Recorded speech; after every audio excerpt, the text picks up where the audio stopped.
Hello everyone. Today we are going to read lesson 24 Democracy. Sushma, a case study. Sushma lived in a village near Ajmer in India. Her father worked on the moneylender's field. Her destiny looked sealed when her family began organizing her wedding celebration. But the bride, a shy schoolgirl from a remote village in western India, was not ready to say, I do.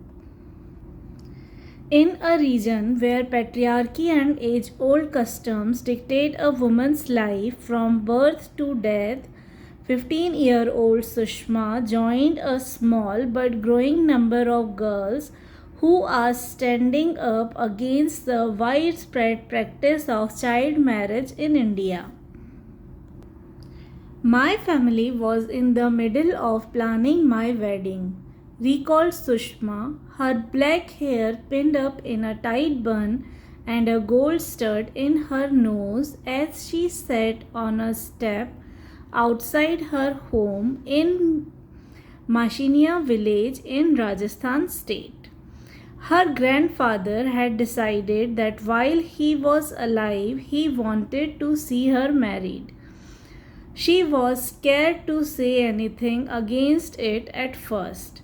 She went to her mother and told her she wanted to study further and get a job, and only after that would she get married. But Sushma did not stop there.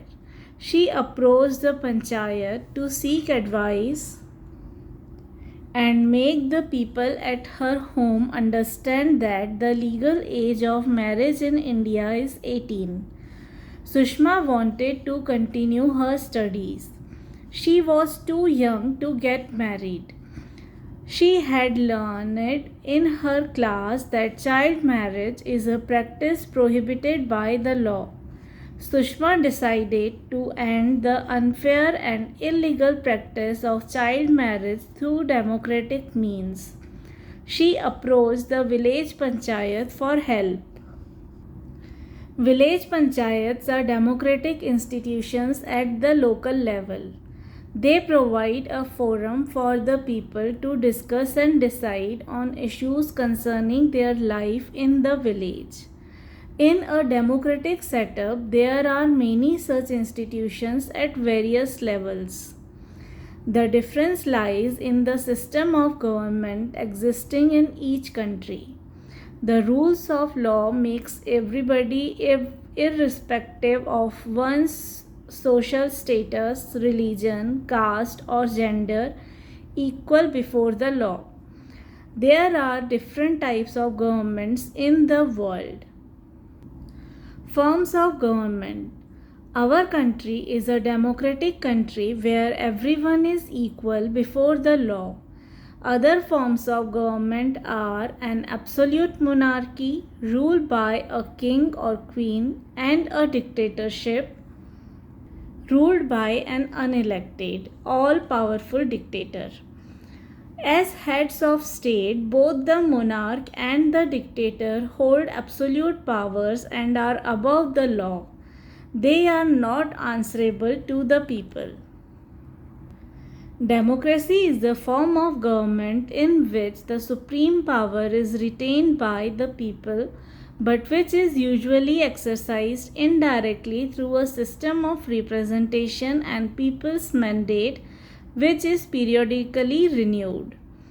It stands for the people's rule. If the government is elected and run directly by the people, it is called a direct democracy. But this is possible only in a small population. This type of direct democracy is not practical in the present times, as most countries in the world, including India, have large populations. People elect their representatives for a fixed term, who in turn form and run the government on behalf of the people. This is called indirect or representative democracy. In most democracies, the head of the country, president, is also elected by the people. Such countries are called republics. Democracy. The system of democracy is one in which the people rule themselves with the help of their representatives. These representatives are elected by the people. The people are supreme in a democracy. The word democracy means the rule of the common people. It is derived from the Greek demokratia, demos, common people, plus kratos, power. Most countries in the world today are democracies where all citizens are granted equal voting rights. According to Abraham Lincoln, democracy is the government of the people, by the people, and for the people. A democratic government should work for the welfare of all the people. Making democracy work requires informed and active citizens who understand how to voice their interest, act collectively, and hold public officials accountable. Citizens must understand the basis of citizenship. How do the citizens of a country participate in its governance? Looking for information in newspaper, magazines, and reference materials and judging its accuracy. Voting in local, state, and national elections. Participating in political discussions. Attending meetings to gain information, discuss issues, or lend support. Campaigning for a candidate. Promoting laws that are of special interest. Demonstrating through marches, rallies, or other forms of protest. Serving the country through military or other services. If people are not satisfied with their government, they can remove it in the next elections. People not only elect their government but also control it, since government policies are largely influenced by people's wishes, public opinion. Another important feature of democracy is the rule of law. It means all are equal before the law. The president of a country and an ordinary citizen get the same protection of the law. It makes no distinction between the rich and the poor or the educated and the uneducated. It ensures that there is no one above the law. It also provides protection to individuals against social evils such as child marriage, untouchability, and other forms of discrimination. In a democracy, it is the people who make laws for themselves. It may be done directly by the people themselves or indirectly through their representatives. In our country, it is the parliament constituted by representatives of the people which make laws for us. Similarly, the state assemblies make laws for the states. Values of democracy such as justice, freedom, and human dignity should be deeply embedded not only in the political system but also in the social and economic life of the people. Democratic society.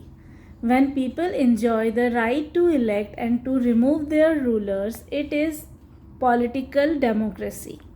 But the social life of the people can still be filled with various forms of injustice. Thus, a democratic government becomes meaningful only if the society is democratic. All men and women should be treated equally and should have equal opportunities for growth and development. The caste system that existed in India gave rise to untouchability in the past. Although it has now been abolished by our constitution, it had already created a wall between the high caste and the low caste. A democratic society should be able to remove all these social differences. A truly democratic government is possible only with a democratically organized society. The Indian caste system: Brahmins, Kshatriyas, Vaishyas, Shudras, Paryas. Economic democracy. Economic democracy implies that everybody who contributes to production earns a share of the proceeds in wages and whatever other forms is appropriate. Everybody is entitled to have a say in what is produced, how it is produced, and how it is distributed, and that these collective decisions are made in the context of the broader community and in quantities sufficient to meet its needs, and that pricing and other decisions are not made outside the community or without input from suppliers, distributors, and buyers. It also means absence of all exploitation, that is, workers should not be exploited by owners and peasants should not be exploited by landlords. Equal wages should be given for equal work. Democracy is based on two important principles: liberty and equality. Individual freedom and equal opportunities are necessary conditions for a democracy to be successful. Depriving someone of her or his means of livelihood goes against the very ideal of economic democracy. A democratic government will be meaningful only if its citizens are socially equal and economically free. This was the reading of our chapter 24, Democracy. If you have any doubt or query, you can ask me in the comment section below. Also, you can find the links to other lessons in the description box below. Thank you everyone.